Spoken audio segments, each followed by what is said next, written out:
Hey everybody, it's Jake with Keller Williams, and I know I'm not looking like I should be in a kitchen right now. It's actually a bar kitchen, but it is late and I have to have this ready in the morning. So I'm going to go ahead and make do and run through real quick my family's secret recipe for Christmas morning. It is called Blueberry Crunch. Now, I gave this to someone had someone try it last year that says they are not a blueberry eater. And this was amazing. So maybe they are now, but I've already got my ingredients mixed just for the sake of time and keeping the video short, so I can give you the recipe and show you how to make it, because there is a sequence in here that you need to get right, and I'm gonna show that to you. So what you're gonna need is, I do a little bit of alteration of the original menu, or the original recipe, which calls for a 9x9.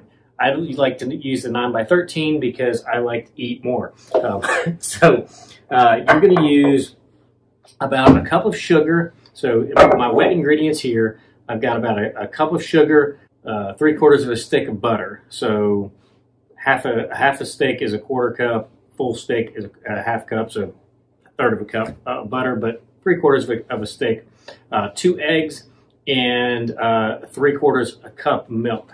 So once you put those in here, make sure your butter is softened, otherwise you're going to be covered in stuff everywhere. Mix it up.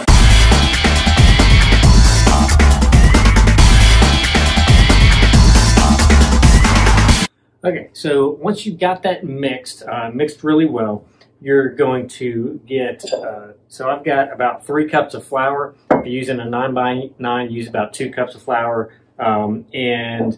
This is self-rising flour. So if you don't have self-rising flour, you're just going to add some baking soda into that. So if you've got 3 cups of flour, you're going to add about 3 teaspoons of baking powder. I'm not sure if I said soda or powder, but baking powder, and then about a half teaspoon or so of salt.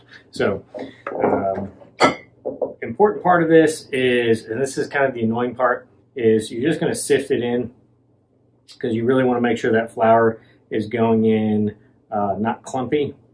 So I do about one of these at a time, and for the sake of not boring you to tears with the video, I will cut out this part and show you what we have when all is said and done. But very important that the flour is sifted. All right, so if you do this correctly, this is what it should look like. It's kind of like marshmallow fluff meets Cold Stone Creamery ice cream. That's the consistency you're looking for. And then I've got my blueberries. Now, I'm going to give you my little secret here. I only make this once a year, because the step I just did, if you do it like I did, it's really annoying. You're like, oh my gosh, when is this going to end?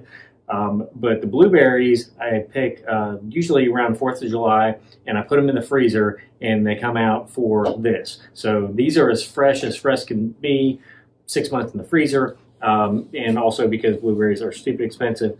And I'm going to tell you the recipe as far as the number of blueberries, and at the same time tell you I don't know how many blueberries it is. So what this is a full, I think it's a quart bag of blueberries. So it's the one between the sandwich bag and the gallon bag. The middle bag, that's what this is. So however many cups or whatever that is. Let's see my recipe. Yeah, it doesn't even say cups. It says pints. It says 1 pint. So I would say 1.5 pints. And you gotta just kind of fold them in like this. Really. So I like to use a lot of blueberries because it gives it a lot of extra flavor. You don't have to use this many. Again, if you're on a tight budget, or you got a lot of eaters, blueberries are stupid expensive. And then you're going to put this in here, and I'm going to do that real quick. My little secret step in this process is just kind of coating the butter. I get a stick of butter and just kind of rub it around the bottom.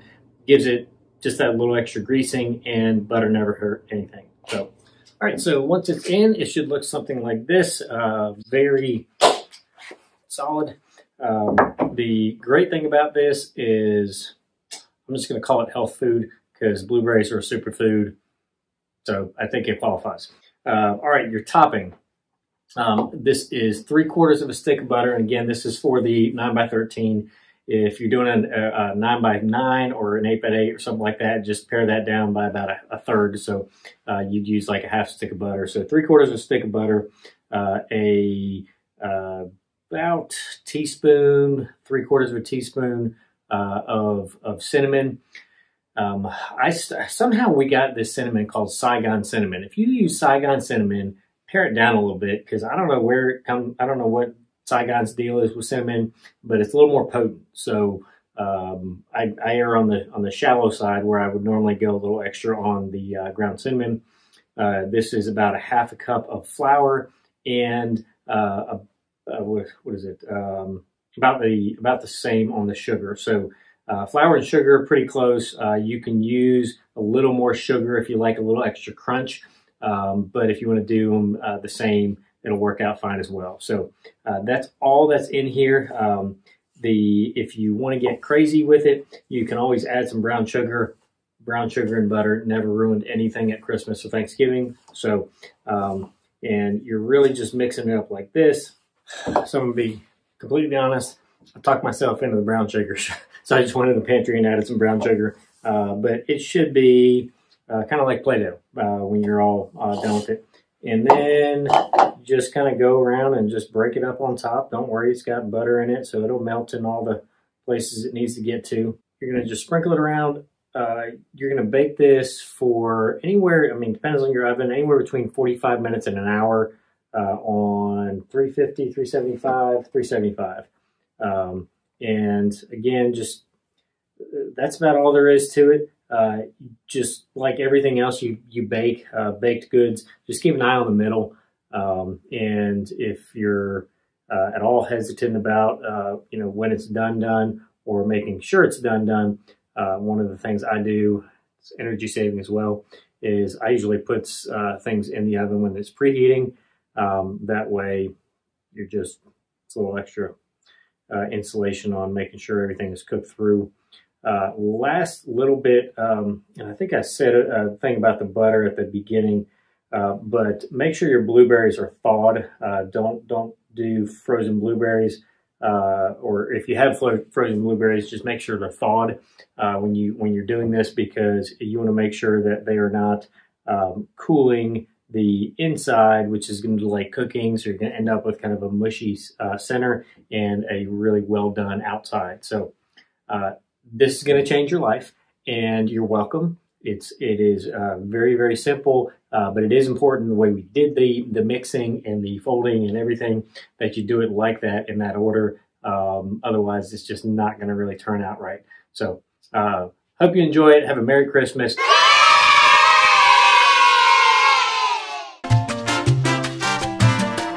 Really globby, somewhere between melted ice cream or melting.